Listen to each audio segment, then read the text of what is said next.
Hello అందరికీ. ఈరోజు మా లంచ్ వచ్చేసి రైస్, టమాటా పప్పు.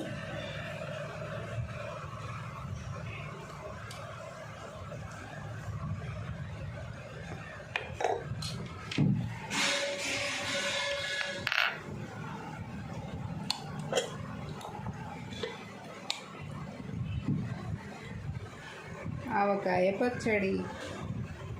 వేడి వేడి రైస్లో ఇట్లా పప్పు, ఆవకాయ, అన్నం కలుపుకొని తింటే ఎంత టేస్ట్గా ఉంటుందండి. వాతావరణం చల్లగా ఉన్నప్పుడు ఇట్లా వేడి వేడి రైసు, ఆవకాయ, పప్పు చాలా బాగుంటుంది. మాకైతే చాలా ఇష్టం ఇట్లా.